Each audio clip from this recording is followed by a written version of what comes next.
Bem, a palestra desta noite é sobre a Batalha das Bíblias. Nós não vamos entrar diretamente na Bíblia hoje à noite. Nós vamos falar sobre a história desta batalha e amanhã à noite nós vamos abrir a própria Bíblia. Então não se esqueça de trazer a sua Bíblia para a palestra de amanhã à noite. Essa batalha é sobre o quê? Você sabe que no passado a Bíblia foi uma questão muito importante e que houve uma batalha quanto à Bíblia e a Igreja da Idade Média baniu a Bíblia. E hoje todos parecem bastante satisfeitos que todos tenhamos a Bíblia. Portanto, será que foi a atitude que mudou ou outra coisa que mudou? Mateus 4,4 diz: Mas ele respondeu e disse, está escrito, nem só de pão viverá o homem, mas de toda palavra que procede da boca de Deus. Eu estou citando da Bíblia em inglês King James. De outra forma, eu teria um problema. Eu só seria capaz de ler metade do verso para vocês. Mas, não obstante, ele diz, está escrito, nem só de pão viverá o homem, mas de toda palavra que procede da boca de Deus. Obviamente, é importante que nós saibamos a palavra de Deus. Isaías 8:20 diz, a lei é o testemunho. Se não falarem de acordo com a palavra, é porque não há luz neles.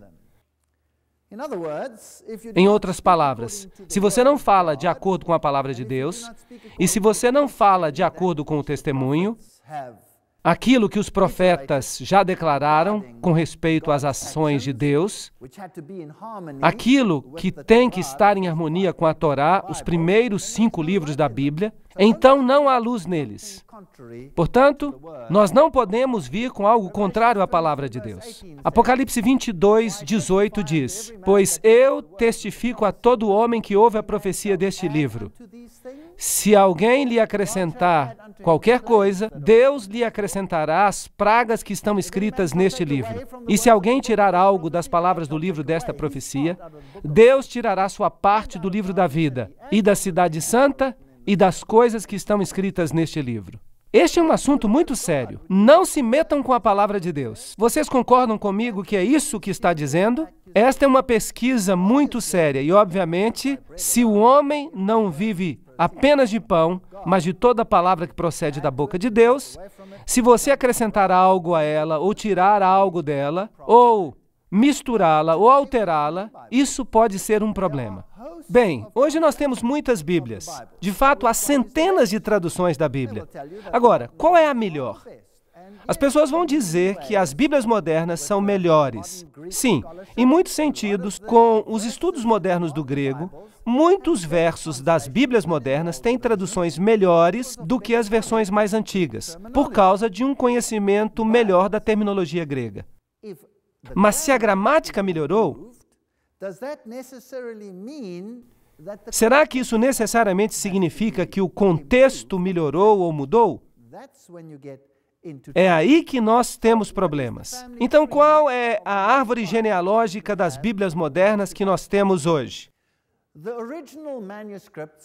Os manuscritos originais da Bíblia foram todos eles perdidos. Eles não existem mais. Então, o que nós temos são cópias de cópias. Algumas delas são muito antigas e algumas delas são menos antigas. Há basicamente 3 famílias de Bíblias. Ou melhor, nós vamos ver que de fato são 2 famílias. Aquelas que estão na base, as mais antigas, tiveram todos os seus manuscritos perdidos. Então, o que nós temos são cópias de manuscritos anteriores. Agora, no que diz respeito à Bíblia que levou até a versão King James na língua inglesa, essas Bíblias vêm de uma família central.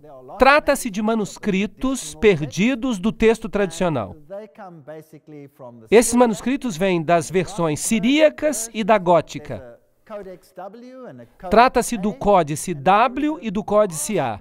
E então há uma grande maioria de textos existentes que compõem os manuscritos do Novo Testamento, nós estamos falando de aproximadamente 1.900 manuscritos deste bloco central, dos quais, eventualmente, temos a versão King James e qualquer outra Bíblia, exceto a Bíblia Católica Romana e a Bíblia dos Jesuítas.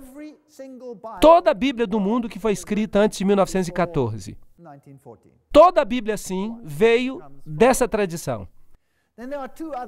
Então, há duas outras tradições. Uma que deu origem à versão Douay, que é basicamente a versão dos jesuítas, e os ancestrais da versão ocidental que se perderam.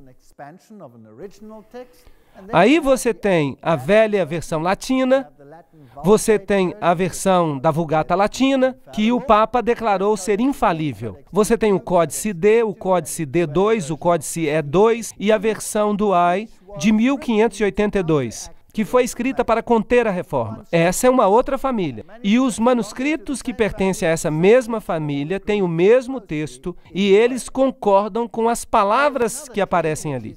Então, há a terceira família, que tem como ancestral a família alexandrina. O original também se perdeu, é claro, como veremos.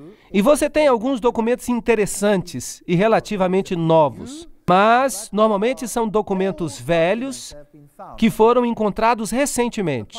O Papiro 75, o Códice B, são dois deles. Então, você tem o Papiro 66 e o mais famoso de todos, que é o Códice Aleph. E desta pequena família de 4 manuscritos, você tem a versão revisada em inglês, a versão padrão americana, a versão padrão revisada, a Bíblia em inglês contemporâneo e várias novas Bíblias que estão surgindo em diversas línguas ao redor do mundo, que são baseadas nesta família de manuscritos. Portanto, no bloco central, você tem milhares de manuscritos. Mas neste bloco aqui, o do Códice Aleph, que é o manuscrito mais velho, e as versões latinas e a Vulgata são também baseadas em documentos relativamente antigos. Agora, todos eles vêm de documentos antigos, o mais velho dos quais nós temos então nesta terceira família aqui. Será que antigo significa necessariamente bom? Hoje nós pensamos que o antigo é bom. Agora, antigo não necessariamente significa bom. E esse é um ponto muito importante para a gente lembrar. Se nós olharmos essa família central aqui, com milhares de cópias nas línguas do mundo, então este é um ponto muito interessante. Se eu tenho uma franquia, vamos dizer que eu desenvolvi uma nova marca de galinha que eu quero vender para todo mundo. Eu tenho uma receita maravilhosa. E agora eu vou fazer uma franquia com esta receita e eu vou vendê-la para todos os países do mundo. E eles vão seguir esta receita à letra. E eles vão vender galinha roxa com abóbora, ou o que quer que seja a minha franquia. Agora, todo mundo vai receber a receita original e diligentemente traduz essa receita, porque a Alemanha precisa dela na Alemanha, os portugueses precisam dela em Portugal, os espanhóis precisam dela na Espanha, etc, etc. Então, cada um diligentemente copia e agora há literalmente milhares de cópias em várias línguas daquela receita original que foi escrita e enviada. Com o passar dos anos, a receita original é copiada tantas vezes que ela eventualmente se rasga, mas todos fizeram as suas cópias. É isso que você tem. E então um dia alguém diz para si mesmo, sabe, essa é uma receita muito boa. Eu acho que eu vou mudá-la um pouquinho e eu vou roubar essa franquia para mim mesmo. Então ele altera a receita e diz, oi pessoal, eu tenho a receita original. Aí está então. Ele queima um pedacinho e faz com que ela se pareça velha. Não que isso tenha acontecido aqui, mas de qualquer forma, ele tem a receita original, entre aspas. E ele começa a franquia com a nova receita. Agora todo mundo diz, uau, qual agora é a receita original? Esta aqui ou aquela? Isso é muito problemático. Agora nós temos duas. Qual é a correta? Bem, o que você faria? Você diz, A original foi copiada e traduzida em tantas línguas diferentes. Vamos pegar a receita alemã e a receita espanhola e a receita armênia e a sérvia e vamos checar. E então todo mundo concorda que devemos fazer isso. Qual então é a receita original? Aquela que tem uma nuvem de testemunhas apoiando-a. Sim ou não? Ok. E isso você só se encontra na família central. Há uma nuvem de testemunhas na família central. Eu quero dizer que há cerca de 1.900 documentos em que todos concordam. Agora, os originais foram copiados tantas vezes que acabaram desaparecendo. Mas vejam que isso é interessante. Nesta outra família aqui, há muitos versos que desapareceram. Simplesmente desapareceram. Então, nesta família aqui, há muitos versos que simplesmente desapareceram. Mas eles estão nesta família central aqui. Agora, nós não temos mais os manuscritos originais. Então, os seguidores desta família dizem, ahá, esses não são originais. E esses de cá são os documentos mais velhos. E esta família aqui diz, eles não são os originais. Mas se você tivesse cartas muito antigas dos pais da igreja, que obviamente não foram copiadas tantas vezes quanto a Bíblia foi, como um documento, então você tem cartas muito antigas dos mais velhos pais da igreja que escreviam cartas uns para os outros. Agora, se eu escrevo uma carta para minha esposa, por exemplo, eu estou num país, ela está em outro, eu escrevo para ela uma carta muito boa. E então eu estou dando alguns conselhos para ela e eu dou alguns versos bíblicos. Todo mundo faz isso, não faz? Bem, nós temos essas cartas antigas. E nós temos essas cartas citando versos que não aparecem nesta família aqui. Mas as cartas são mais velhas do que esses manuscritos. Então, qual seria o correto? O que você sugeriria? Obviamente que aqueles que estão nessa linha aqui, a central, porque eles estão citando versos que não mais existem naquelas. De fato, é assim mesmo. Será que nós temos essas três famílias? Bem, Kurt Aland, que é o coeditor tanto dos textos gregos críticos mais amplamente usados e é também o principal estudioso do continente europeu, propõe que o texto de P75 e B, na família alexandrina, representa uma revisão de um texto local do Egito que foi usado como texto dominante nessa área. Então, basicamente, nós não temos 4, nós temos apenas 2. E um é apenas uma modificação do outro. Então, basicamente, há apenas um documento nesta família esquerda e é o texto sinaítico. Nós vamos chegar nisso daqui a pouco. Então, David Ores diz, fundamentalmente, há apenas 2 famílias de Bíblia.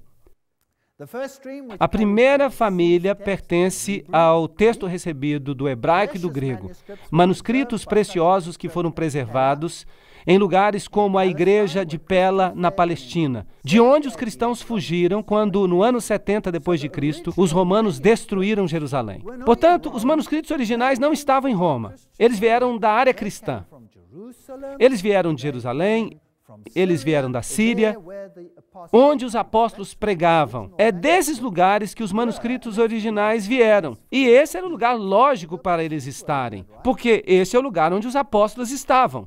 Certo? Da igreja síria de Antioquia, que produziu estudos muito importantes, da igreja itálica no norte da Itália, e também, por falar nisso, dos cristãos no norte da Itália, previamente, que receberam suas escrituras pela rota do Oriente Médio, e não de Roma. E houve um grande problema entre os ostrogodos e os romanos, porque eles tinham escrituras diferentes. Isso é muito interessante. Então, o norte da Itália tinha a mesma versão das regiões do Oriente Médio. Também, ao mesmo tempo, da igreja na Gália, no sul da França, e da igreja céltica, na Grã-Bretanha, antes dos valdenses, das igrejas da Reforma, todos esses tinham o mesmo tipo básico de manuscrito.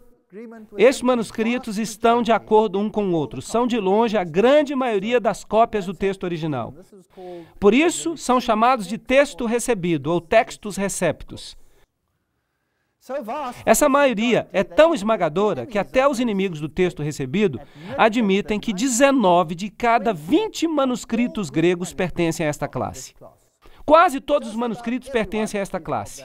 E então há uma segunda família, que é bem menor, e que é baseada nos manuscritos antigos. Não vamos duvidar disso.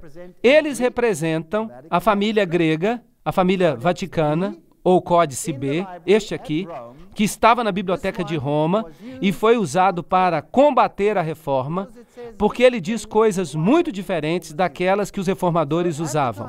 Então, na época da Reforma, o Códice B se tornou muito importante. E então nós temos o texto sinaítico, ou Códice Aleph, que foi encontrado na região do Egito. Eu vou mostrar para vocês o lugar mais tarde. E ele vem do texto alexandrino. E nós temos este aqui. Ele foi encontrado numa data muito interessante. Foi encontrado em 1844. Então este é o mais jovem de todos os manuscritos antigos. E é um documento muito, muito velho. Então, quando se diz na sua Bíblia que esta tradução é baseada nos manuscritos antigos, a ideia que é implantada é de que velho significa bom. Estão conseguindo me seguir? Mas velho não necessariamente significa bom. Significa só velho. Isso é tudo o que significa. Em latim, há a Vulgata, a Bíblia Latina de Jerônimo, de 383 depois de Cristo. Isso é bem antigo. Mas há alguns problemas com aquela Bíblia, e nós veremos isso. Em inglês, há a Bíblia dos Jesuítas de 1582, que foi escrita na língua vulgar, para combater a Bíblia da Reforma. O texto da Vulgata aparece também com algumas alterações na Bíblia de Douay, ou na Bíblia Católica, que é a chamada Good News Bible. E muitas outras Bíblias modernas são baseadas nela hoje em dia. Bem, aqui está a controvérsia. E cada declaração que eu faço é uma citação, para que ninguém diga que eu estou fazendo fofoca. Eu não digo nada, só leio. A presente controvérsia entre a Bíblia King James em inglês e as versões modernas é o mesmo velho debate travado entre seitas rivais da igreja primitiva. Então a igreja primitiva teve essa batalha, porque esses manuscritos antigos são diferentes. E a igreja moderna tem essa batalha. Então ambas têm essa batalha. Era uma batalha no início, era uma batalha no meio com a Reforma, uma guerra literal. E agora nós temos uma outra batalha que está acontecendo em nossa época. Essa será a última batalha, eu penso. Essa é a minha opinião. Então, a batalha foi travada entre os valdenses e os papistas, do 4º até o 13º século, e mais tarde ainda, entre os reformadores e os jesuítas no século XVI. E hoje, a batalha vai ser travada entre quem quer que represente as Bíblias, que essas pessoas também defendiam, e quem quer que represente o outro lado. Nós precisamos compreender que muitas das novas traduções são tomadas dos manuscritos antigos. As pessoas acham que elas são mais confiáveis. Não, elas só são velhas. Em realidade, eles estão dizendo, prestem atenção, que o manuscrito que foi encontrado numa cesta de lixo numa caverna no Monte Sinai e manuscritos questionáveis de Alexandria, onde se praticava o ocultismo, são mais confiáveis do que o texto recebido. É isso que estão dizendo. Então, esses manuscritos questionáveis seriam mais confiáveis? De fato, aquele encontrado no Monte Sinai foi jogado fora porque tinham copiado sobre ele, tinham feito o manuscrito de rascunho. Parece que em alguns lugares ele foi reescrito até 70 vezes. De fato, ele foi esfregado e reescrito tantas vezes que eles o jogaram fora. E esse é o manuscrito em que tudo se baseia hoje em dia. De onde vêm os manuscritos? Bem, havia um homem chamado Orígenes. Ele era um velho iniciado. Você vai descobrir isso nos escritos maçônicos. Ele estava dentro da maçonaria. E isso é interessante. Se eu encontro elogios a alguém nos escritos maçônicos, as minhas orelhas se levantam. Ele era um crítico textual e ele corrigiu inúmeras partes dos manuscritos sagrados. Agora, estamos falando de tempos antigos. Evidência em contrário mostra que ele os alterou para concordar com a sua própria filosofia humana de ideias místicas e alegóricas. Por exemplo, ele acreditava que o homem era divino e, portanto, não havia apenas um homem divino que veio a esta terra. Nós todos somos divinos, que é um ensinamento maçônico até o dia de hoje. E então, acredita-se que esses manuscritos tenham sido de fato corrompidos. Então, do nascimento de Cristo até cerca do ano 400 depois de Cristo, alguns evangelhos gnósticos foram escritos. Paulo faz menção a isso em 2 Coríntios 2,17. Pois não somos como aqueles que corrompem a palavra de Deus. Eles já estavam corrompendo a palavra de Deus? Sim ou não? Sim. Eles a estavam adulterando. Eles a estavam corrompendo com ideias gnósticas. E isso os alinha com o pensamento ecumênico de todas as religiões, pois estas são consideradas de modo igual e não deveriam ser elevadas uma acima das outras. Em 331 depois de Cristo, e é aí que o problema realmente começa, Constantino ordenou que uma Bíblia ecumênica fosse escrita. Vejam vocês, o cristianismo estava dizendo: Jesus é o caminho, a verdade e a vida. Todas as doutrinas com respeito ao cristianismo eram problemáticas, porque elas atacavam o paganismo. Então Constantino, que tentou fazer um casamento dos dois, ordenou que um homem, por nome Eusébio, que, por falar nisso, era um seguidor de Orígenes, que escrevesse uma Bíblia ecumênica.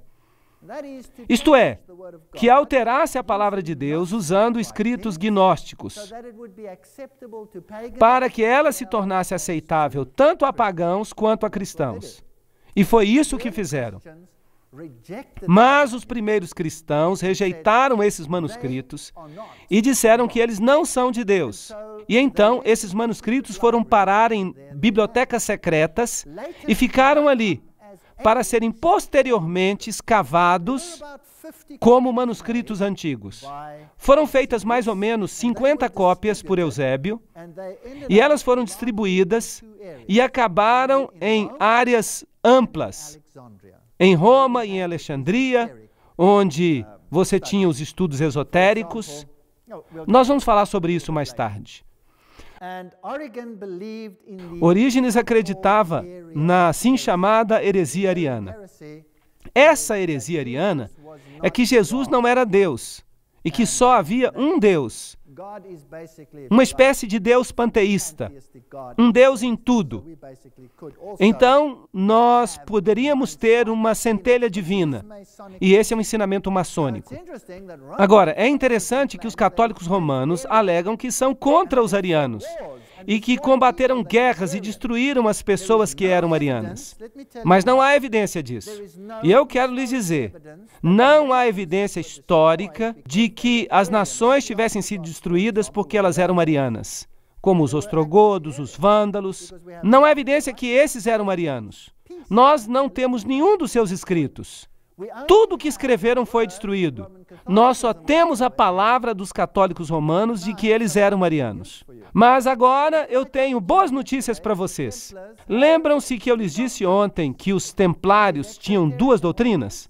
Uma é esotérica e outra é exotérica. Uma é para os goyim, a massa, e outra para os de dentro. Agora, o evangelho para os de fora não é ariano, mas o evangelho para os de dentro do catolicismo romano é ariano. Como é que eu sei que é ariano? É porque o Papa declarou que a Vulgata era a Bíblia infalível. E a Vulgata é ariana. Ela remove a divindade de Cristo. Isso não é interessante? Mas que batalha era essa? A batalha contra Jesus Cristo. É isso que ela era. Desde a pré-história. A batalha contra o Filho de Deus. E quem é que nós vamos defender? Jesus ou outra pessoa? Então essa é uma batalha interessante. Eu a acho uma batalha fascinante.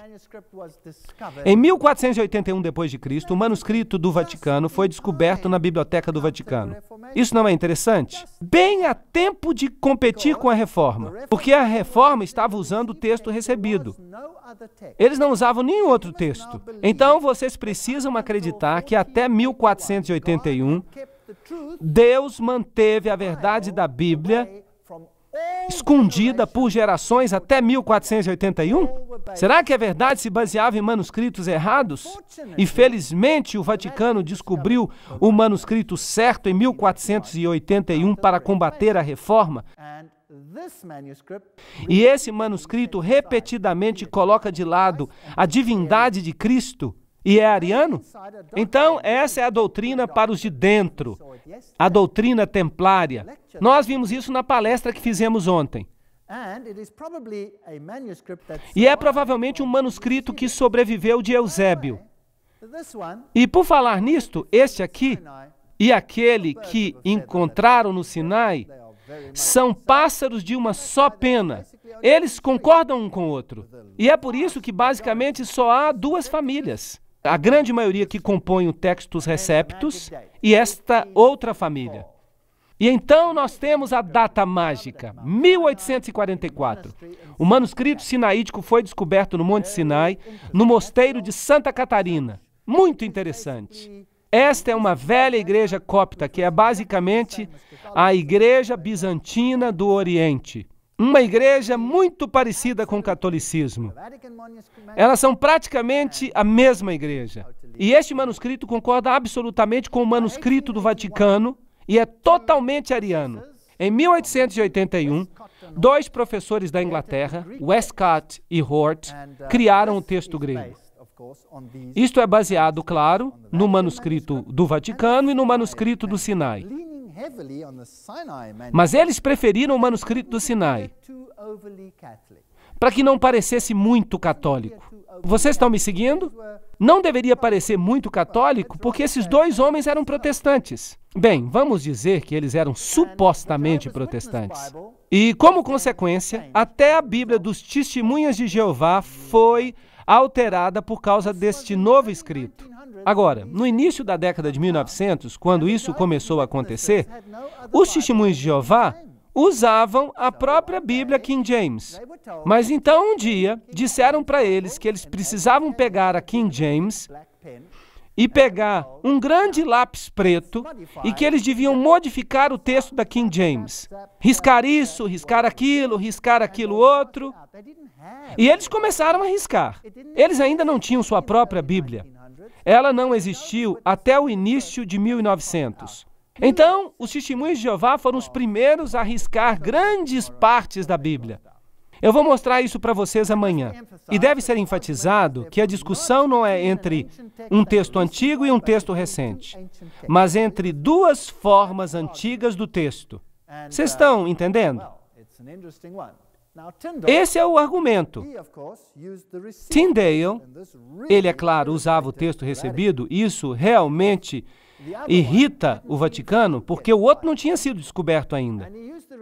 E ele usava o texto recebido em sua Bíblia, e ele disse para o Papa: se Deus poupar a minha vida, daqui a alguns anos, eu farei com que qualquer homem que esteja por trás de um arado conheça mais as Escrituras do que você conhece. Essa é uma declaração e tanto.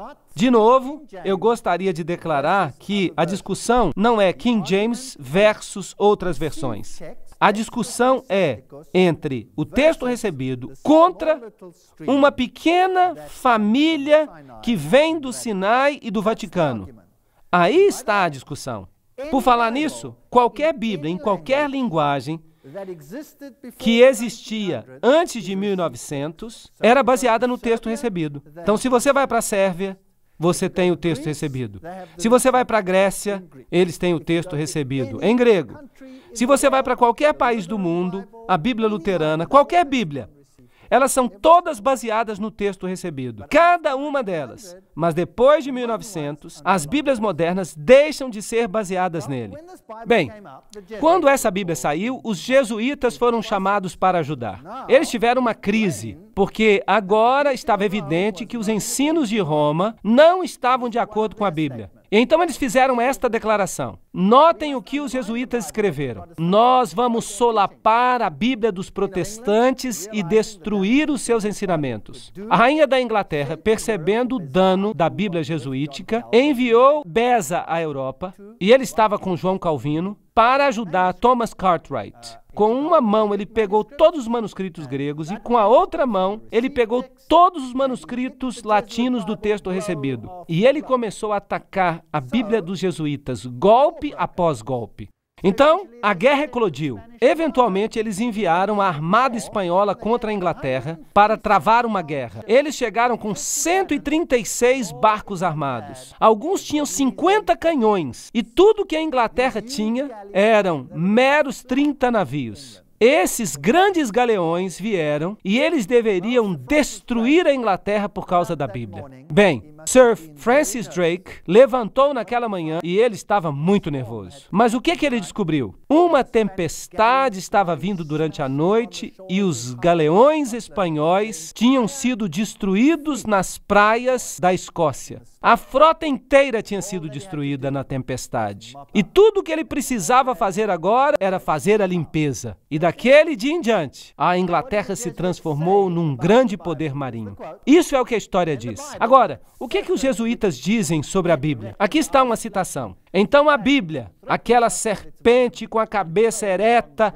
e os olhos chamejantes, nos ameaça com seu veneno enquanto ela se arrasta no chão. Ela se transformará numa vara tão logo nós a toquemos. Por 3 séculos, esta víbora cruel não nos tem dado repouso, porque nós não conseguimos entender como ela serpenteia e como ela usa suas presas. Eles odeiam a Bíblia. O catecismo jesuíta? Vejam essa citação, vejam o que ele diz. Pergunta: e se a Bíblia nos ordenar uma coisa e o Papa nos ordenar algo contrário a ela? Resposta: as Escrituras Sagradas devem ser colocadas de lado. O que é o Papa? Ele é o vigário de Cristo, Rei dos Reis, Senhor dos Senhores, e só há um trono de julgamento que pertence a Deus e ao Papa.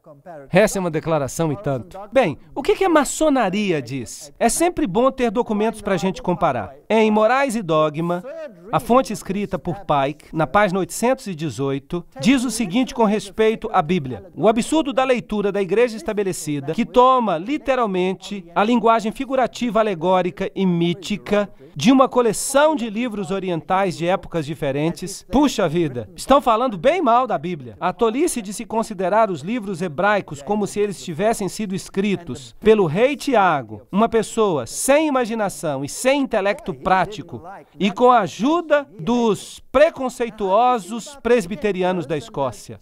Puxa vida! Pike não gostava mesmo daquela tradução. Ele a odiava. Mas o que ele dizia sobre a versão dos Templários, a Bíblia jesuíta? A melhor forma de dividir e ganhar partidários é que os Templários se simpatizem com todos aqueles que tiveram as suas doutrinas rejeitadas. Eles se simpatizavam com o paganismo. E que encoraje as esperanças dos novos cultos, prometendo a todos liberdade de consciência e uma nova ortodoxia, que será a síntese de todos os credos perseguidos. Vejam vocês, a maçonaria detesta o texto recebido. Ela mantém na sua loja a Bíblia apenas como símbolo. Isso é muito inteligente. É mesmo diabólico, não é? Mas não desanimem. Voltando ao tempo da igreja primitiva, nós encontramos as versões cópticas, as versões latinas, as versões sírias, e elas circularam muito antes do Códice Vaticano aparecer. Então, apareceram 2 professores de Cambridge que nem sequer acreditavam na inspiração verbal das Escrituras, Westcott e Hort, e eles vão mudar tudo. Por falar nisso, a Bíblia de Jerônimo, que é aquela usada pelo Vaticano, a Bíblia Vulgata, como é que Elvídio poderia ter acusado Jerônimo de empregar manuscritos gregos corruptos? Se Elvídio não tivesse manuscritos gregos perfeitos. Então, enquanto Jerônimo estava escrevendo a Bíblia Latina, outros eruditos já estavam dizendo: ei, você está usando manuscritos corruptos para escrevê-la. Então, essa batalha é uma batalha antiga. Então, essas versões revisadas se baseiam em manuscritos do Egito, que eram definitivamente corruptos. É isso que a maioria dos críticos dizem. Um dos maiores críticos de todos os tempos é Dean Burgon. E quando este grande homem morreu, então a corrupção tomou conta.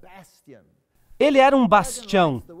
Burgon escreve que, tão logo a obra dos evangelistas e apóstolos reconheceu a necessidade de complementar as antigas escrituras de Deus, eles fizeram o Novo Testamento. E então ele diz que o Novo Testamento foi tão bem recebido quanto o próprio Jesus Cristo. Eles crucificaram a Jesus Cristo. Por que então eles não crucificariam a sua palavra também? Isso é basicamente o que ele diz. Malícia incansável e constantes ataques à palavra de Deus, desde o começo. E o que ele fala sobre esses manuscritos que foram encontrados? Ele diz: nós opomos fatos à sua especulação. Eles exaltam o Códice B e o Códice Aleph e o Códice D8, porque, em sua opinião, essas cópias são as melhores. Eles tecem teias engenhosas e inventam teorias sutis, porque seu paradoxo de poucos contra muitos requer engenhosidade e sutileza para apoiá-lo. Ele era um ótimo escritor. Ele destruiu essas pessoas. Nós não temos que ler tudo. Você pode parar o vídeo e dar uma olhada no resto dos textos para você dar uma boa olhada no que Burgon tem a dizer. Eu estou desinclinado a crer, continua Dean Burgon, porque me parece tão grosseiramente improvável que ao final de 1800 anos, 995 cópias de cada 1000, suponhamos, seja pouco confiável e que 1, 2, 3, 4 ou 5 que permanecem, cujos conteúdos eram praticamente desconhecidos até ontem, possam conter o segredo do que o Espírito Santo originalmente inspirou. Ele continua dizendo: o que pensar nesse meio tempo dos guias cegos? Aqueles que foram iludidos, que querem nos convencer a voltar àqueles mesmos códices que a igreja primitiva já consertou. Voltar àqueles manuscritos antigos. E ele pega Tischendorf, o homem que originalmente descobriu os manuscritos, e ele o analisa. E ele analisa Tregelles, e ele analisa Westcott, e ele analisa Hort, e ele mostra que ele discorda completamente de suas conclusões. E então vejam esta declaração interessante. Quem, a não ser alguém com simpatia pela Igreja Católica, poderia entreter a noção que Deus preservou o verdadeiro texto do Novo Testamento em segredo por quase 1000 anos e então finalmente o entregou ao pontífice romano para guardá-lo? É isso que literalmente significa. O Dr. Hosker cita o Dr. Salmon, que diz: naturalmente Hort considerava esses manuscritos como mais dignos de confiança, e são esses que apresentam as leituras reconhecidas por Orígenes. Percebem? É isso que eles fizeram. Hort, o professor da Inglaterra, era um seguidor de Orígenes, e nós teremos que provar isso. Nós não podemos simplesmente fazer uma declaração desse calibre. Você sempre será o meu amigo, mas eu não mais posso ignorar as críticas. Isso é o Dr. Frank Longsdon falando a F. Lockman, um dos grandes tradutores. Eu não posso refutá-los. E, querido irmão, eu não tenho nada contra você, mas a única coisa que eu posso fazer sob Deus é renunciar à minha filiação à nova Bíblia padrão americana. Então vejam que aqui está um membro do comitê que se desliga dele, pessoalmente. Bem, vamos então a Alexandria. Aqui está a estátua de Horus, o segredo dos iniciados. Horus e Ísis e Dionísio. Esses segredos foram mantidos vivos em Alexandria e na Biblioteca de Alexandria. E a Biblioteca de Alexandria era famosa pelos seus documentos do ocultismo. Então, claro, os cristãos primitivos, que se baseavam na Bíblia, se livraram desse terrível lugar de informação. Eles queimaram a velha Biblioteca de Alexandria até o chão. E isso foi uma catástrofe para o mundo antigo. Bem, felizmente, a Unesco, que é uma constituição que foi escrita por um membro da Caveira e Ossos, decidiu restaurá-la e reconstruiu-a exatamente no mesmo lugar. Ali está ela hoje. E as lâmpadas que eles puseram, eles têm coisas bem interessantes nelas. Anjinhos carregando cornucópias que nós discutimos ontem. Se você vai e olha a biblioteca, ela é enorme e tem todas as inscrições pagãs da biblioteca original nela. Ela foi feita de acordo com o modelo. Todos os petroglíficos pagãos e todos os símbolos antigos de adoração do sol estão nelas. E esse é Demétrio, o fundador da Biblioteca de Alexandria.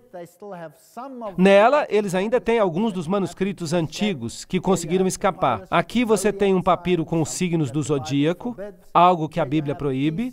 Aqui você tem um pedaço do livro dos mortos, que é o livro egípcio dos mortos, que é uma contrafação do que a Bíblia ensina. Ele exalta o Deus dos mortos e a Bíblia exalta o Deus dos vivos. Então você tem esses petroglifos aqui, que são muito nojentos, então nós vamos passar isso rápido. E eles têm as deidades em seus hexágonos e Sócrates, um místico antigo. Sócrates, é claro, morreu bebendo cicuta. Ele era um iniciado e ele passou alguns dos seus segredos de acordo com o juramento que você faz.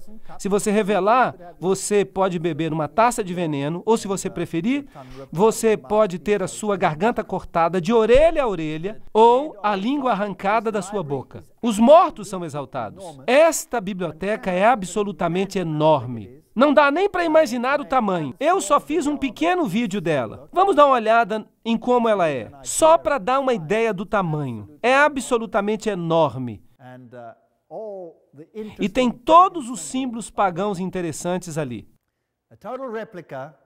Uma réplica total do que deve ter existido lá e fotografias para provar que eu realmente estive ali, em caso que alguém pense que eu não estive. Aqui estão as fotos tiradas lá de cima, na biblioteca. Ela foi aberta em Mubarak em 2002. Ela é absolutamente nova. Eu tive que ir lá para ver. Aqui está uma estátua de Prometeu, levando fogo. De acordo com os escritos ocultos, esse é Lúcifer, o portador de luz. Agora, vamos dar uma olhada em alguns dos manuscritos que Roma diz que são essenciais para a compreensão do maior evangelho.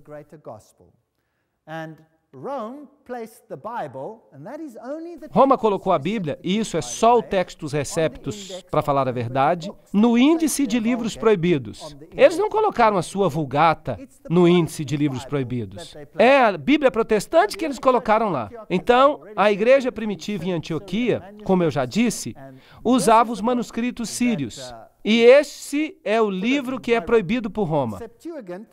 A Septuaginta, por outro lado, foi feita para a Biblioteca de Alexandria em 285 a.C. É um dado importante. A palavra apócrifa significa coisas ocultas.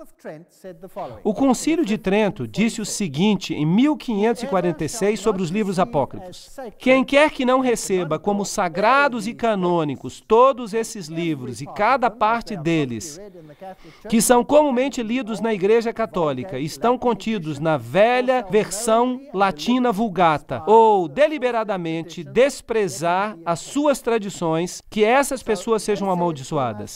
Então, eles estão dizendo que nós precisamos aceitar todos os manuscritos. Vamos rapidamente passar pelos livros apócrifos. Vamos a Tobias 6:4-8, onde está escrito: abra o peixe e arranque-lhe o coração, e o rim e a bile. Se um demônio ou um espírito maligno te incomodar, é necessário fazer uma fumaça diante do homem ou da mulher, e eles não mais serão incomodados. Quanto à bile, é bom ungir um homem com ela, e ele será curado. Então, se você quer expulsar demônios e espíritos maus, tudo que você tem que fazer é balançar a bile de um peixe e o demônio vai embora. A Bíblia diz: todos os sinais seguirão aqueles que crerem nestas coisas.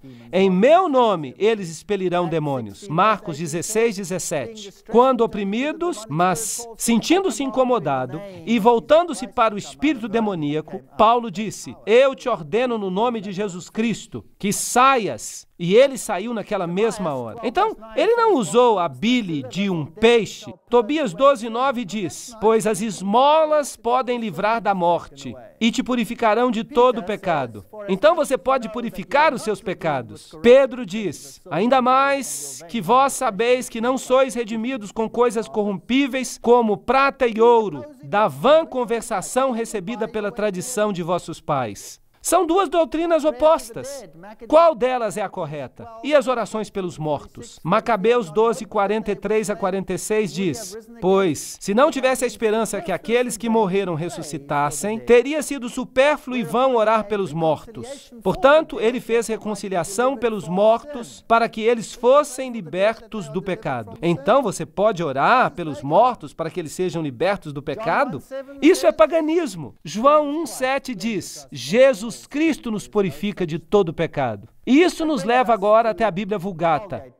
Entre 1545 a 1563, ela foi declarada infalível. Agora, o que a Vulgata diz? A nossa Bíblia diz: toda a Escritura é inspirada por Deus. A versão de Way, que é baseada na Vulgata, diz: toda a Escritura inspirada por Deus é útil. Então, só uma parte das Escrituras é inspirada. Hebreus 11, 21 diz: Jacó adorou encostado no seu bordão. A Vulgata diz: Jacó adorou o seu bordão. Isso significa que você pode orar para uma relíquia? Você pode orar para uma estátua? É daí que nós obtemos essa doutrina. Também está escrito em Apocalipse no texto recebido: bem-aventurados aqueles que lavam as suas roupas, traduzido do Códice Vaticano. Mas a King James diz: bem-aventurados aqueles que guardam os seus mandamentos. Agora, será que podemos confiar na Bíblia ou não? Essa é a pergunta que não apenas afeta a nossa fé, ela afeta a doutrina da salvação e afeta a posição de Jesus Cristo. Nós precisamos saber isso.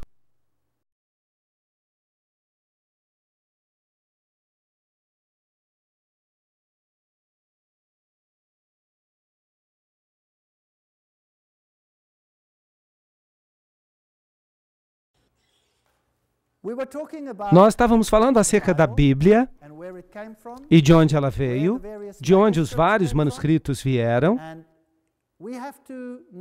E devemos agora descobrir se nós podemos confiar na Bíblia ou não.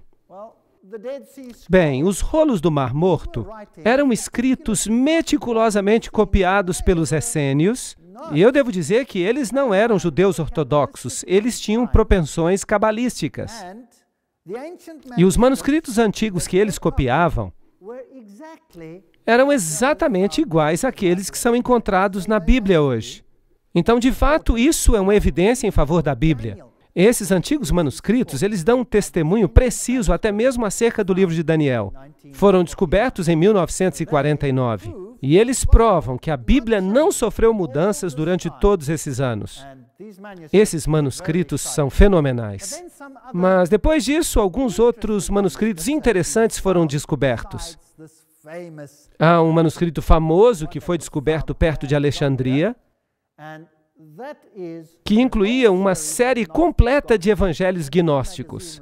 A revista Time falou a respeito desses manuscritos não faz muito tempo. As palavras que vêm do passado. Cerca de 46 manuscritos foram descobertos perto de Nag Hammadi, no Egito, em 1945, mudando as perspectivas que tínhamos acerca do cristianismo primitivo. Agora, é interessante que o Egito era a sede das ciências ocultas, e esses manuscritos foram enterrados para serem preservados. De quem? Claro que dos primeiros cristãos que certamente destruíram aquela biblioteca pagã. E desde 1945, esses manuscritos têm sido descobertos. E esses manuscritos têm mudado a perspectiva das pessoas. Alguns budistas chegaram a dizer que se eles soubessem que os cristãos tinham esse tipo de manuscrito, eles nem teriam se tornado budistas. Mas o que esses manuscritos dizem? São os assim chamados evangelhos perdidos que se tornaram tão famosos hoje em dia. Ali está o Evangelho de Tomé, o Evangelho de Pedro e todos esses manuscritos maravilhosos, supostamente iluminando as crenças dos primeiros cristãos. Bem, havia os ebionitas, havia os marcionitas, havia os gnósticos, havia os tomazinos. Todos eles basicamente acreditavam na divindade do homem e na divindade não exclusiva de Jesus Cristo. Todos eles. Vamos ler o Evangelho de Pedro, que foi escavado, e você vai me dizer se você acha que ele é digno de crédito. Vamos lê-lo. Por falar nisso, esses escritos gnósticos são apócrifos e, portanto, são considerados sagrados. A cruz falava e andava. Jesus tinha morrido no dia anterior, pronunciando suas últimas palavras. Meu poder, ó poder, tu me deixaste para trás. Seu corpo foi tirado e colocado na tumba, mas agora, quando o sábado amanhecia, que dia agora é o sábado? Domingo se tornou o sábado aqui. O sábado, como o domingo, era guardado somente em Alexandria, no Egito e em Roma. O resto do mundo guardava o 7º dia da semana. Aqui, nesta passagem, o sábado já virou domingo. O sábado amanhecia, uma grande voz desceu do céu. Será que isso é digno de crédito? Bem, vamos ver se o restante é digno de crédito. Uma grande voz desceu do céu, e 2 homens desceram. A pedra que bloqueava a tumba se moveu sozinha. Ei, a Bíblia não fala isso. E enquanto os soldados romanos ficavam de boca aberta, 3 homens saíram da tumba, 2 deles segurando o outro. Jesus não podia caminhar quando ele saiu da tumba? Parece que a sua ressurreição não foi tão maravilhosa assim. E a cruz o seguia. E ela andava sozinha. Será que a cruz foi enterrada com Jesus? E a cruz andava atrás dele. Por quê? Porque eles haviam tornado a cruz um símbolo muito importante naqueles dias. A cabeça dos 2 homens alcançava o céu, mas a cabeça daquele a quem eles apoiavam subia acima do céu. E eles ouviram uma voz: já pregaste àqueles que estavam dormindo? E aqui nós temos a doutrina da pregação aos mortos. E a resposta veio da cruz: sim. Vocês confiariam neste evangelho? Se vocês confiam, eu tenho pena de vocês. Deixe-me levá-los agora até o Sinai. Eu sempre quis conhecer o mosteiro de Santa Catarina, onde este manuscrito, no qual todas as traduções modernas se baseiam, foi descoberto. Este é o mosteiro de Santa Catarina, o famoso mosteiro. Aqui estão os crânios dos monges que estavam ativos ali. Você pode orar para esses crânios e você então recebe uma bênção. Aparentemente, eles lhes darão uma resposta. Eu não vi nenhuma possibilidade de que eles me respondessem, porque eles não tinham fôlego neles. Mas ainda assim, se você quiser, você pode orar. E aqui está o Sinai, assim diz a tradição. E nesta igreja, você encontra os símbolos do sol e da lua e todos os símbolos pagãos. A famosa Biblioteca do Sinai, onde esse manuscrito foi achado, e que tem todos esses antigos códices escritos à mão, esses famosos manuscritos, e o famoso Códice Sinaítico, que foi encontrado por Tischendorf em 1844. Aí está ele, e ele foi entregue aos eruditos católicos em 1844 e da Universidade de Leipzig. Essa é uma data interessante, e esse é o Códice Sinaítico. E percebam que há vários manuscritos antigos que estão depositados neste lugar. Há umas histórias interessantes sobre este mosteiro. O tratamento benevolente que os árabes deram ao mosteiro. Eles tomaram essa península no século VII. E aqui está o símbolo de Maomé e a proteção que ele dá direito, os privilégios que o profeta Maomé dá direito. Ele é o fundador do Islã e ele concedeu aos monges do mosteiro do Monte Sinai essa mesma proteção. Então, Maomé protegeu esse mosteiro. Mas quem mais o protegeu? Bem, aqui está um outro documento interessante. Napoleão Bonaparte, que era um maçom de grau 33, por falar nisso. Se é que havia uma coisa dessas naqueles dias. E seu irmão era um grão-mestre na Espanha. E ele era um alto maçom. Aqueles graus que nem sequer ainda existiam. Ele também protegeu esse mosteiro.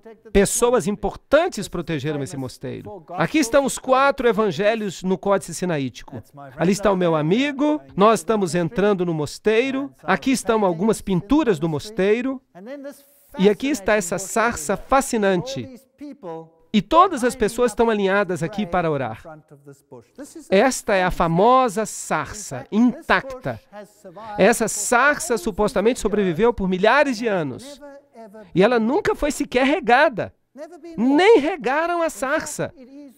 De fato, esta é uma das sarças mais famosas da história do mundo. Esta é a famosa sarça ardente da qual Moisés se aproximou. Assim dizem eles. Quando eles nos disseram que ela nunca tinha sido regada, eu perguntei para que servia aquele cano ali. Mas eles insistiram que aquele cano não funcionava. Bem, eles disseram que não havia água no cano, mas aquela era uma sarça cheia de espinhos, então eu fiquei imaginando se não havia outro cano ali por perto. Ainda assim, você pode orar para a sarça, e ela vai dar uma bênção a você. Eu não quis orar para ela. Então eu pensei, quem sabe se eu tocar a sarça, ela pode me ajudar de uma forma. Mas eu toquei a sarça e não senti mudança alguma. Vejam que esse é o tipo de paganismo que está sendo ensinado aqui. Ali estão os 2 diáconos sentados do lado de fora. Onde quer que a assim chamada Contra-Reforma, começada pelos jesuítas, dominou o povo, a língua vernacular foi suprimida e a Bíblia foi mantida longe dos leigos. Os jesuítas estavam tão ansiosos para destruir a autoridade da Bíblia, que eles chamavam de o Papa de Papel dos protestantes, que eles não temeram sequer criticar a sua genuinidade e o seu valor histórico. Os jesuítas fizeram guerra contra a Bíblia protestante, mas antes que o povo inglês seguisse o que estava acontecendo no continente e começasse a questionar a sua grande Bíblia inglesa, foi necessário que eles alterassem sua forma de pensar. Muita coisa tinha que ser feita para desacreditar a seus olhos a reforma, sua história, doutrina, seus documentos, que eles ainda consideravam uma grande obra de Deus. E foi isso exatamente o que eles fizeram. Eles tentaram destruir a sua forma de pensar. Agora, aqui está uma declaração muito interessante. Nós vamos ver quem foi que a fez em um momento. A despeito de toda a perseguição que os jesuítas enfrentaram, e aqui nós temos um católico romano falando, eles não abandonaram a Inglaterra, onde há um número maior de jesuítas do que na Itália. Há jesuítas em todas as classes sociais, no parlamento, entre o clero inglês, entre os leigos protestantes, mesmo em locais ocultos. Bem, eu não consegui entender como é que um jesuíta podia ser um sacerdote protestante, ou como um sacerdote protestante poderia ser um jesuíta, mas o meu confessor me silenciou, dizendo-me, omnia munda mundis, falando que São Paulo se tornou um judeu para que ele pudesse salvar os judeus. E por isso nós não deveríamos admirar que um jesuíta pudesse se passar por protestante, em prol da conversão dos protestantes. Mas preste atenção, eu lhe suplico, para descobrir a verdadeira natureza do movimento religioso na Inglaterra chamado de puseísmo. O clero inglês, antigamente, estava extremamente preso aos artigos da fé, para que viessem a abandoná-los. As pessoas podiam usar em vão todas as máquinas colocadas em movimento por Bossuet e pelos jansenitas da França. E vocês sabem, esses eram aqueles que estiveram por trás da Revolução Francesa, os jesuítas, para reuni-los de volta à Igreja Romana. E assim os jesuítas da Inglaterra tentaram outro plano. E isso foi demonstrar, a partir da história e da antiguidade eclesiástica, a legitimidade dos usos da Igreja inglesa, para que daí, através dos apelos dos jesuítas ocultos entre o clero, pudesse surgir uma dedicada atenção à antiguidade do cristianismo. Quem escreveu que os jesuítas eram os sacerdotes das igrejas protestantes? Foi Decante, um sacerdote de Roma, professor de teologia. Foi o próprio homem que nos diz que era assim. Bem, então nós já sabemos que o romanismo entrou na Igreja da Inglaterra. Antes de 1833, se você tivesse uma missa como você tem hoje, isso era considerado anátema. Mas depois as coisas mudaram. Newman, o líder da universidade, disse: somente através da Igreja da Inglaterra você pode agir sobre a nação inglesa.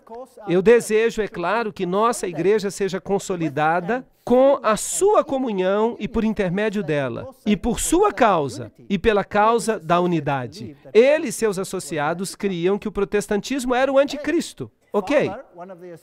Faber, um dos associados de Newton, disse: o protestantismo está perecendo. O que há de bom nele está sendo, pela misericórdia de Deus, guardado nos celeiros de Roma.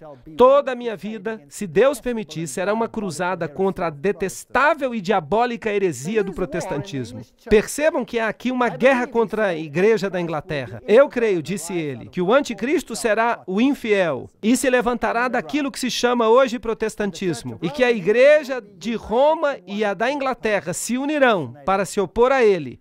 Eles mudaram Apocalipse 13:18. Eles não mudaram o número 666, mas na versão revista, eles acrescentaram uma nota de rodapé que diz que o número é 616.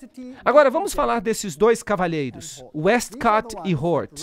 Esses são os dois homens que escreveram, com base nesse manuscrito antigo, o texto grego que serviu de base para todas as traduções modernas. Quem eram esses dois cavalheiros e no que eles acreditavam?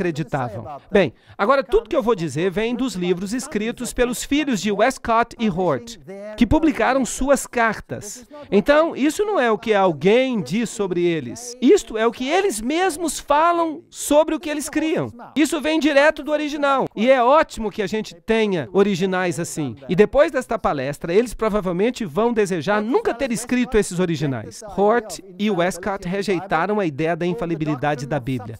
Eles chamaram a doutrina da expiação substitucionária, ou seja, que Jesus morreu por você. Eles chamaram isso de imoral. Hort negou a historicidade de Gênesis, ele elogiou a Darwin e ele negou a divindade de Cristo. Será que isso parece familiar? Westcott nasceu em 1825. Hort nasceu em 1828. Eles eram membros do Partido da Igreja Alta, da Igreja da Inglaterra. Eles se tornaram amigos durante seus estudos na Universidade de Cambridge. Eles trabalharam juntos. Westcott se tornou bispo de Durham e Hort é mais lembrado como professor de divindade na Universidade de Cambridge. Bem, suas doutrinas eram tão jesuíticas que eu, de fato, não me surpreenderia se esses dois homens ilustres fossem, de fato, jesuítas. Vejam o que Hort fala sobre a evolução. O início de um indivíduo é precisamente tão inconcebível quanto o início de uma espécie. Certamente me incomodou descobrir que você tenha dito que não haja fatos que apoiem a visão de Darwin. Ele era darwinista e ele diz: o seu livro me levou à conclusão de que algum tipo de desenvolvimento deve ter acontecido. E na carta de Hort para Macmillan, ele escreve: uma última coisa sobre Darwin. Eu não vou abandonar esse assunto depressa, porque esse assunto, para ser mais exato, não deixa que eu o abandone. E ele continua dizendo que ele era darwinista. Aqui está uma outra carta de Hort para Westcott. Você já leu Darwin? Como eu gostaria de falar com você a respeito dele. E outra carta para Ellerton. Mas o livro que mais me atraiu é o de Darwin. Nós não temos que ler toda a citação. Você pode lê-la sozinho. Ele diz que os argumentos de Darwin são irrefutáveis, impossíveis de responder. Em outra carta de Hort para Ellerton, ele diz: eu não tinha a menor ideia até algumas semanas atrás da importância dos textos. Ele está falando daqueles textos que tinham sido descobertos. Tendo lido tão poucos testamentos gregos e tendo me arrastado mais no desprezível textus receptus, então ele chama o texto recebido de desprezível. Pense naquele textus receptus. Isso não parece com aquele jesuíta que odiava o texto recebido e que o chamou de serpente, de cobra? Ele depende inteiramente de manuscritos tardios. Aí vem o seu argumento de que o texto sinaítico era anterior. É uma bênção que tenhamos esses manuscritos mais velhos. Então, carta de Hort para o reverendo Ellerton. Westcott e eu vamos editar um texto grego para o Novo Testamento em 2 ou 3 anos, se possível. Então, ele fala de Lachmann e Tischendorf, que irão suprir os materiais. Então ele diz: o nosso objetivo é fornecer ao clero em geral, às escolas, um texto grego portátil que não será desfigurado com as corrupções bizantinas. Em outras palavras, ele está dizendo que esse texto não vai conter o texto recebido. Em outra carta, Westcott diz para Hort: em relação à proposta de recensão do texto do Novo Testamento, o objetivo deveria ser, eu suponho, preparar um texto para uso comum em geral. Com tal finalidade em vista, não seria melhor introduzir apenas algumas emendas? Ou seja, mudar um pouquinho aqui, um pouquinho ali, isto é, fazer alterações no texto recebido e anotar na margem como parecer adequado, de forma legível. O que ele está dizendo é que se fizerem mudanças completas, os ingleses vão ficar nervosos.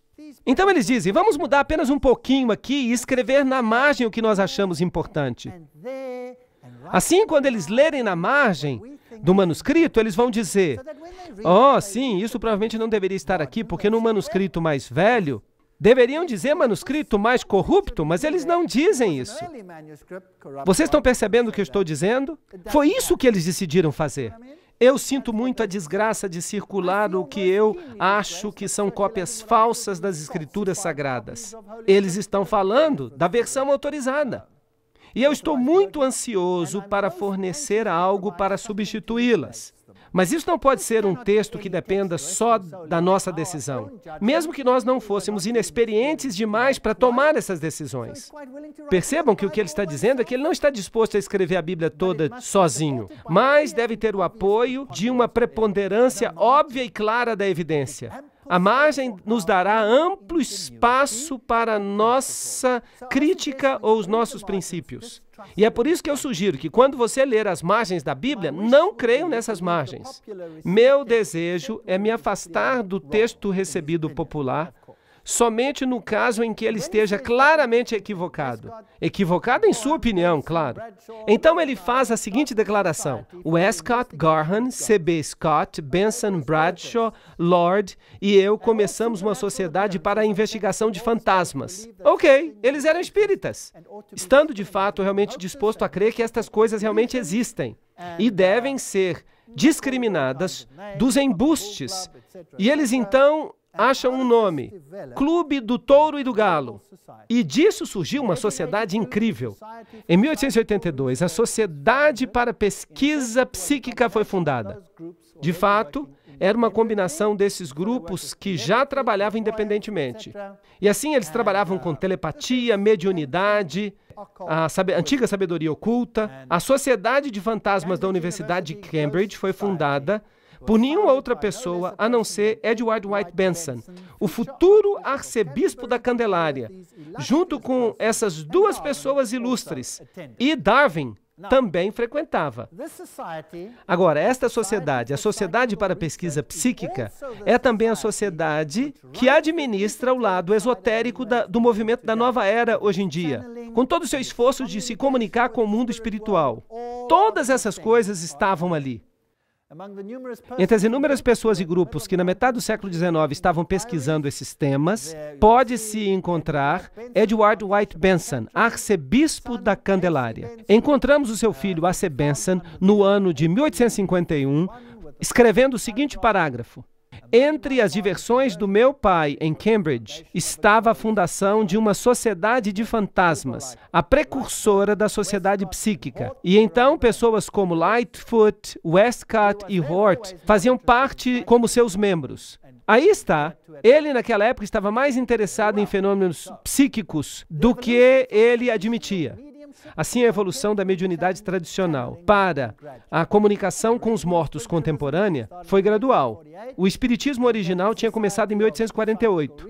Então veio a Sociedade da Pesquisa Psíquica na Inglaterra. E então Helena Petrovna Blavatsky pegou essa sociedade e a continuou. E é ela que escreve: Lúcifer é o Logos, a serpente, o Salvador. Satanás é o único bem deste planeta. É isso que ela escreve. A doutrina secreta vem desse grupo. Agora, será que eles pertenciam a outras sociedades secretas? A resposta é sim. Hort era um membro de uma sociedade secreta. Ele encontrava tempo para frequentar as reuniões de várias sociedades e em junho se filiou à Companhia de Mistério dos Apóstolos.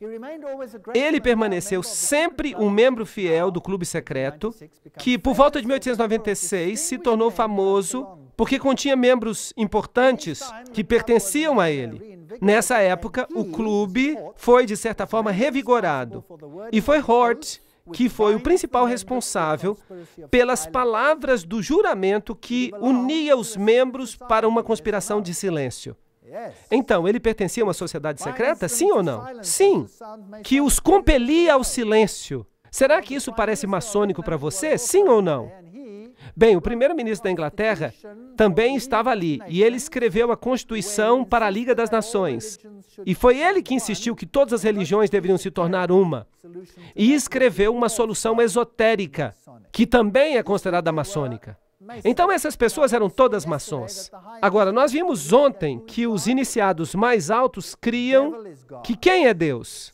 Que o diabo é Deus, que Satanás é Deus, que Lúcifer é Deus. Então, Sr. Hort, você vai reescrever a Bíblia crendo que Lúcifer é o filho de Deus? Será que então ele não faria de Jesus menos do que ele é? Será que eles não iam querer reescrever a Bíblia para tirar Jesus da Constituição? Sim ou não? Será que nós não estamos testemunhando isso hoje em dia? Estamos ou não estamos? Essa é a questão. Eu não vou responder isso hoje à noite. Nós veremos amanhã. Tragam suas Bíblias. Vamos voltar a 1854. Numa carta de Hort para o reverendo John Ellerton. Eu acho uma pena que Maurice verbalmente tenha rejeitado o purgatório. Mas eu plenamente concordo com ele nos 3 pontos cardeais da discussão. Que a eternidade é independente da duração, que o poder do arrependimento não é limitado a esta vida. Vocês podem crer nisso? Ele acreditava no purgatório. E que você pode se arrepender do outro lado da vida. E que não é revelado se, no final das contas, todos irão ou não se arrepender. A moderna negação do segundo tem, a meu ver, mais que ver com a desespiritualização da teologia do que com qualquer outra coisa. Bem, ele acreditava na doutrina católica do purgatório. Será que ele fala alguma coisa mais sobre isso? Ele escreveu uma carta dando conselhos a um jovem aluno. A ideia da purgação, queima dos pecados do outro lado, da purificação pelo fogo, parece ser inseparável do que a Bíblia nos ensina. Então, ele está ensinando doutrina jesuítica ou está ensinando doutrina protestante? Ele está ensinando doutrina jesuítica. Mas é muito esperto dele dizer que ele é protestante para que os protestantes aceitem a sua Bíblia, porque esta Bíblia agora vem da pena de um protestante, se nós não soubéssemos a verdade. Então a doutrina nos ensina a respeito das punições divinas, e embora pouco seja dito com respeito ao futuro estado, parece para mim incrível que as punições divinas não proporcionassem qualquer mudança de caráter quando esta vida visível chegar a um fim. Então, ele acreditava no purgatório. E o que ele fala a respeito da expiação? Que Jesus morreu por você?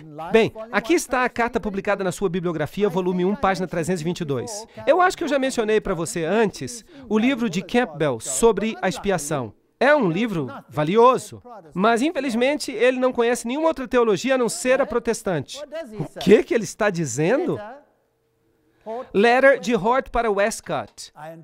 Eu concordo plenamente, corrigindo apenas uma palavra, com o que você diz sobre a expiação.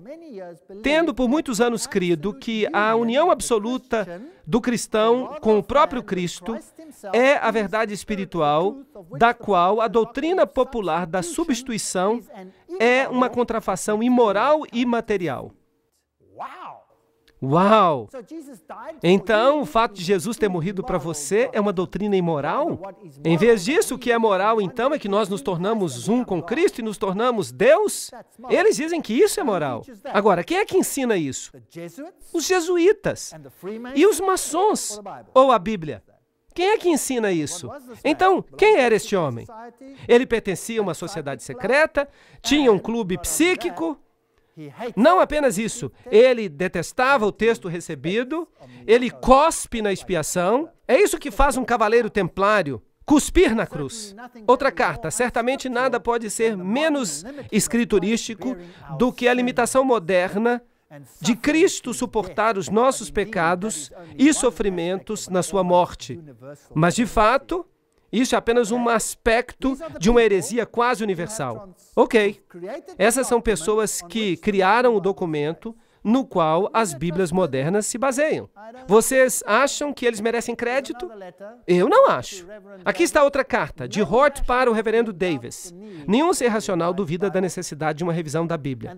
E as objeções práticas do povo são inúteis. Contudo, eu sou favorável a uma postergação. Ele estava tendo problemas porque os ingleses ainda conheciam as suas Bíblias. Claro, nenhuma revisão pode ser final. Seria absurdo esperar a perfeição. Mas a crítica dos dois testamentos no texto e na interpretação parece a mim estar agora num estado caótico, na Alemanha e muito mais ainda na Inglaterra, e que os resultados de uma revisão imediata seriam peculiarmente insatisfatórios. Então, os ingleses conheciam as suas Bíblias, este era o problema, eles tinham que ser cuidadosos, eles tinham que ser sorrateiros, e era isso que eles iam fazer. E ele diz, bem, vamos ler primeiro o que está escrito aqui. É claro que é verdadeiro que nós só podemos conhecer a Deus através de formas humanas. Mas então eu acho que toda a Bíblia ecoa a linguagem de Gênesis 1:27 e, portanto, nos garante que as formas humanas são também formas divinas. Peguei você, Sr. Hort. O que você está dizendo? Você está dizendo que nós somos deuses. E quem é que ensina isso? Satanás é que ensina isso. Agora, escutem mais esta. 1 João 5:7, na Bíblia do Rei Tiago. Pois há três que dão testemunho no céu, o Pai, a Palavra e o Espírito Santo. E esses três são um. Vocês podem procurar em vão nas suas Bíblias modernas por este verso. Você não vai encontrá-lo na Nova Versão Internacional. Você não vai encontrá-lo na versão revista.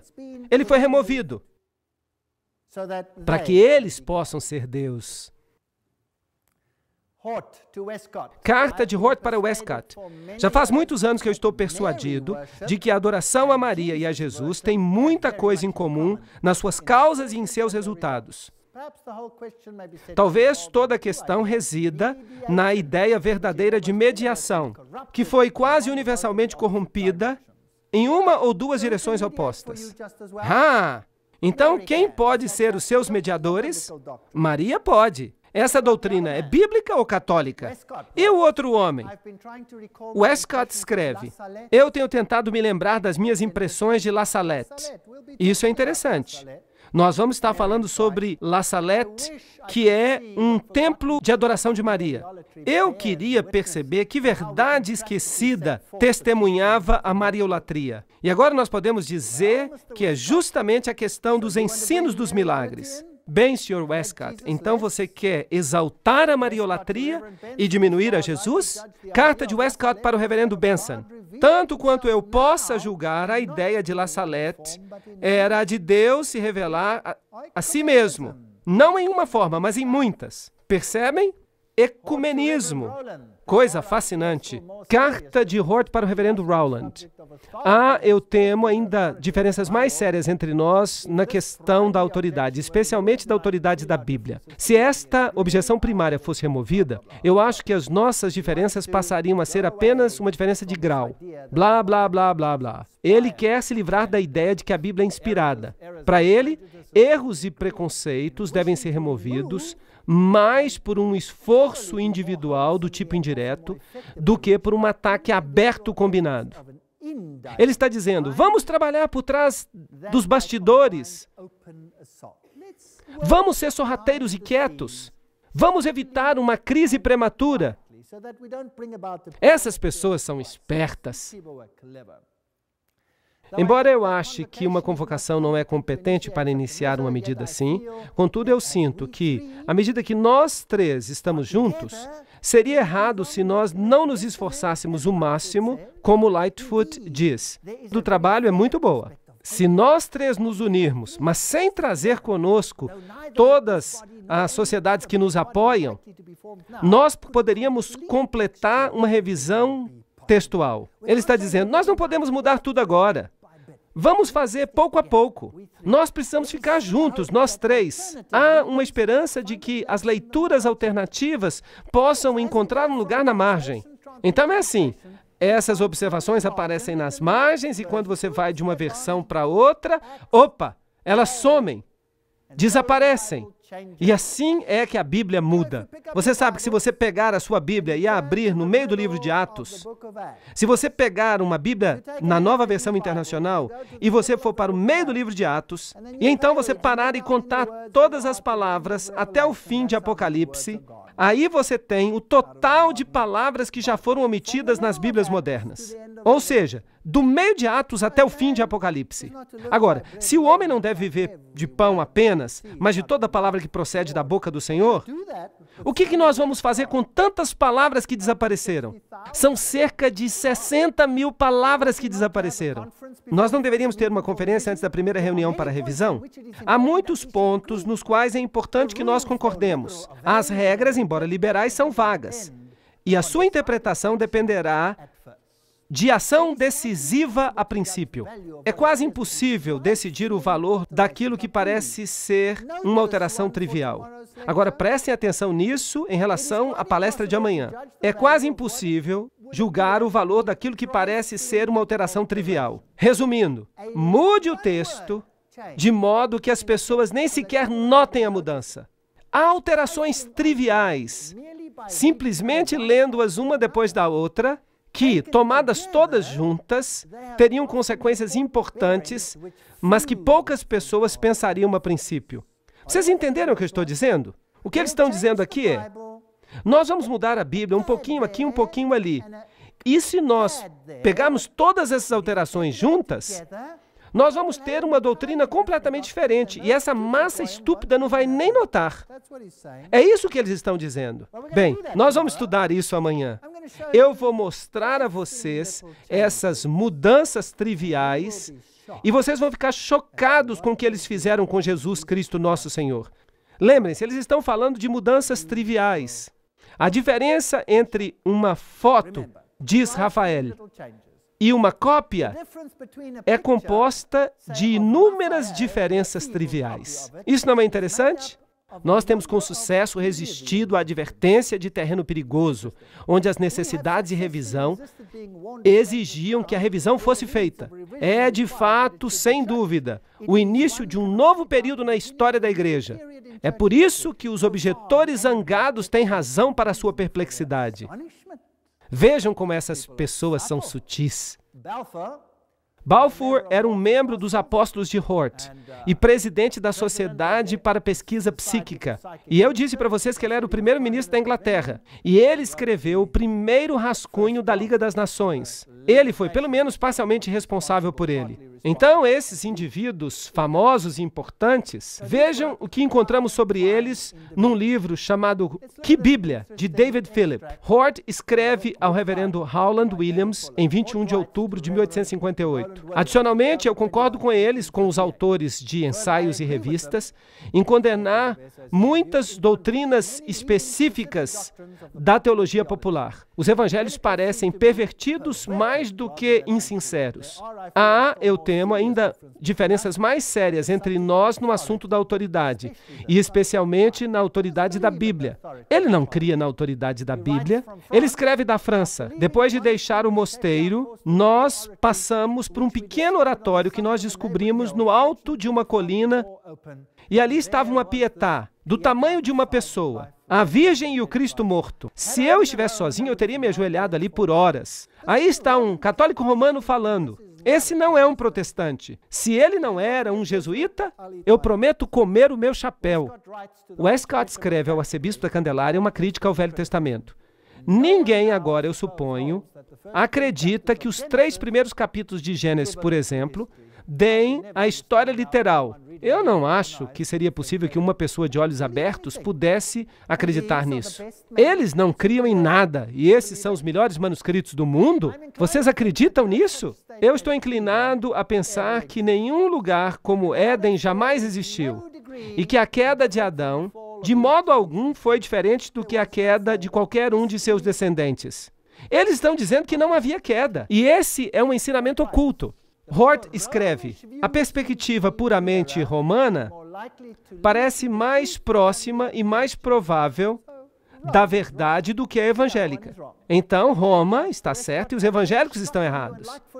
Hort escreve para Westcott, eu me lembro de ter chocado a você e Lightfoot, não faz muito tempo, ao expressar a crença de que o protestantismo é parentético e temporário. O que ele está dizendo é, nós vamos nos livrar dele. De certa forma, é uma interferência nauseadora no momento. Então, nós já vimos, primeiramente, quando nós olhamos na história de onde esses manuscritos vieram, E os manuscritos têm 3 vertentes, 2 delas são aparentadas, há apenas 2 vertentes de fato, baseadas em uns poucos manuscritos que levaram às alterações, corrompidos provavelmente por Orígenes e por Eusébio. Então, essas pessoas pegaram esses textos e disseram: esses são os manuscritos mais antigos, portanto, eles são os melhores, e nós vamos basear as novas traduções nesses manuscritos, e vamos jogar fora o texto recebido. Deuteronômio 11:16 diz: acautelai-vos, para que vosso coração não vos engane, e para que não vos desvieis e sirvais a outros deuses adorando-os. 1 Timóteo 4,16 diz: acautela-te de ti mesmo, e tem cuidado da doutrina, continua nela, pois ao fazer isto, tu salvarás a ti mesmo e aqueles que te escutam. Mas e se esses textos sofreram tantas alterações que eles não podem mais dar apoio às doutrinas? O que você faria então? Vocês sabiam que a doutrina do estado dos mortos não pode ser adequadamente apoiada pelos novos manuscritos? Você sabia que a divindade de Cristo também é um problema ali? Porque uma vírgula aqui, uma pequena alteração ali, uma outra coisa ali, e isso muda toda a figura. Você sabia que Jesus passa a ser um mentiroso e o diabo passa a ser sincero se você lê o texto do novo manuscrito? É bastante interessante. Eu convido a que você venha amanhã para ouvir. 2 Coríntios 2,17 diz: pois nós não somos como muitos que corrompem a palavra de Deus, mas em sinceridade, como de Deus, à vista de Deus, falamos nós em Cristo. Se Jesus não é tudo em nossa vida, então nós não temos nada. Se Jesus não é Deus, nós não temos nada que esperar. A nossa melhor esperança é um ciclo de reencarnação no mundo miserável. Primeiro como ser humano, depois como animal, depois como uma folha, para ser comida por uma vaca. Uma existência bem miserável, se vocês perguntam a minha opinião. Mas se Jesus é o caminho, a verdade e a vida, se Ele pagou o preço pelos meus pecados, eu tenho uma saída. Eu tenho uma solução para o problema. Eu tenho uma resposta para os meus questionamentos interiores, porque eu sei de onde eu sou. Eu tenho uma origem nobre. Eu sei em que estado eu estou. Eu estou num estado caído, pecaminoso, e eu tenho uma necessidade da redenção que eu posso apenas obter naquele que me fez em primeiro lugar. E esta é a doutrina que está sob ataque. O darwinismo está tomando o lugar da criação. É isso que nós vimos, é isso no que eles creem. Eles estão tentando apagar a expiação, para que Jesus não preencha mais esse papel.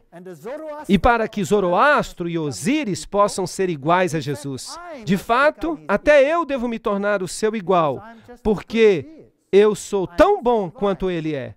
Eu também sou divino, assim dizem eles. Mas eu lhes falo que alguém está mentindo, ou um ou outro. E então nós temos que formular uma outra pergunta. Por que Roma está tão silenciosa hoje em dia acerca da Bíblia, mas ainda ataca de modo ferino o texto recebido? Por que ele está sob ataque por toda parte, em todo o seminário de teologia? Por que em todo o seminário teológico se diz que o texto recebido é o pior texto? Eles dizem: joguem-no fora, aqui está algo que é melhor para vocês. Venham e vejam amanhã, se de fato ele é o melhor para vocês. Venham ver por si mesmos. Obrigado.